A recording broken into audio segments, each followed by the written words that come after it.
вечар, дарагія сябры. Ці правільна мы гаворым па-беларуску?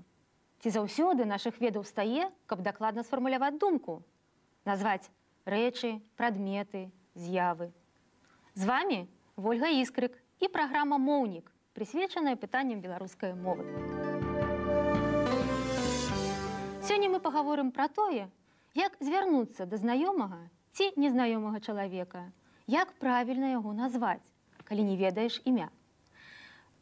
Апошнія дзесяцігоддзі у мове замацаваліся словы звароты «спадар» і «спадарыня». Гэтыя звароты могуць ужывацца і асобна, і з імем. Напрыклад, спадар Анатоль, спадарыня Антаніна. Гэта ветлівыя звароты, іх можна выкарыстоўваць і ў афіцыйных, і ў неафіцыйных абставінах. Менавіта такі зварот замяняе расійскі адпаведнік імя і імені па бацьку. Не Антон Іванович, а спадар Антон. Не Антаніна Івановна, а спадарыня Антаніна. Ёсць таксама і спецыфічныя звароты. Напрыклад, да незамужняй жанчыны можна звярнуцца спадарычна. Спадарычна Вікторыя. Да нежанатага мужчыны, адпаведна, спадарыч. Спадарыч Анатоль. Як звярнуцца да прысутных, калі сярод іх адныя мужчыны? Спадары. Вот уявіце сітуацыю. Сабраліся сяброўкі, а іх мужоў няма. А дзе ж нашыя спадары? Нашыя спадары на футболе. І іншая сітуацыя. Сабраліся адпаведна мужчыны, а дзе ж нашыя спадарыні? Нашыя спадарыні падаліся ў салон. Зручна і вельмі акрэслена. Зразумела, што ўзнікаюць і іншыя пытанні ў сувязі са зваротамі да прысутных, са зваротамі да знаёмых і незнаёмых. Гэтыя звароты вельмі ветлівыя, яны вельмі прымальныя ў розных сітуацыях. І, адпаведна, у залежнасці ад сітуацыі вы можаце выкарыстоўваць той ці іншы. Зразумела, тэма гэта няпростая, і ў вас узнікалі пытанні ў звязку з ёй. Каб адказаць на магчымыя пытанні, мы запрасілі ў студыю эксперта Змітра Саўку. Вітаю вас. Спадару Зміцер, у нашай мове захаваліся такія традыцыйныя звароты пан, пані і яшчэ панове.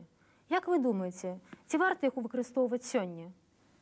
Ну, пачнем з апошняга панове. Вы адчуваеце, што форма трошкі дзіўнаватая, бо звычайна множны лік утвараецца пры дапамозе канчатка і. Аднак гістарычна так склалася, што ў беларускай мове гэты архаізм выкарыстоўваўся панове, і ён датрываў да нашага часу. Аднак, улічваючы, я б сказаў, ведаеце, нават сацыяльнае гучанне слова «пан», бо быў прыгон, «паны», я думаю, што ўсё ж такі гэты зварот пры ўсіх ягоных плюсах варта было б пакінуць у гісторыі. Гэта упрыгожыць гістарычны раман, гэта упрыгожыць гістарычны фільм, гэта дасць магчымасць рабіць нейкую стылізацыю такога высокага стылю, тое, чаго часам не стае беларускай мове. Аднак гэта хутчэй ўсё ж такі мінуўшчына нашай мовы. Так, да таго ж у каталіцкай тэрміналогіі выкарыстоўваецца найменне пан Бог, найсвяцейшая панна Марыя. Так, называць спадар Бог і спадарычная Марія было б сапраўды дзіўнавата. І за гэтымі імёнамі, дакладней за гэтымі зваротамі пан Бог стаіць аграмадная традыцыя. Трэба тут нагадаць, што яшчэ на пачатку 90-х стаяла пытанне перад каталіцкай грамадскасцю, як мы маглі б называць у адпаведнасці з нашай традыцыяй Бога, як мы маглі б да яго звяртацца. І тады Алей Жлудка выступіў у часопісе «Хрысціянская думка» і прапанаваў ўсё ж такі захаваць для каталіцкага ўжывання, для ўжывання ў каталіцкім касцеле менавіта гэты традыцыйны зварот. Пан Бог, панна Марія. І яшчэ адзін момант. Прызнаюся, мне часам даводзіцца чуць такі зварот спадарове. Ясна, што спадарове зварот вырас на плячах звароту панове. Гэта фактычна перанос адной граматычнай формы на другую. Я думаю, што гэтая форма можа ўжывацца, але ў вельмі спецыфічных умовах. у вельмі спецыфічным кантэксце. У адрозненне ад звароту панове, спадарове гэта несумненна не традыцыйны зварот, гэта кантамінацыя, калі хочаце такое злучэнне традыцыйнага панове з сучасным спадар.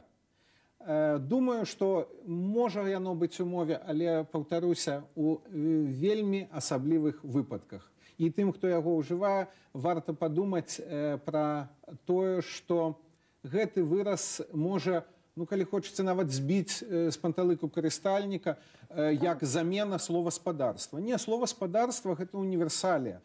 Мы можам да спадарства звярнуцца, напрыклад, як да муж-жонка, спадарства Купрэвічы, спадарства Богдановичы. Але спадарове Купрэвічы, спадарове Богдановичы, я думаю, не варта лічыць нормаю. Так, дзякуй. На гэтым мы з вами развітваемся. Спадзяемся, вы будзеце чакаць наступныя сустрэчы з моўнікам. Не забываймася на мову. Яна частка нас з вами.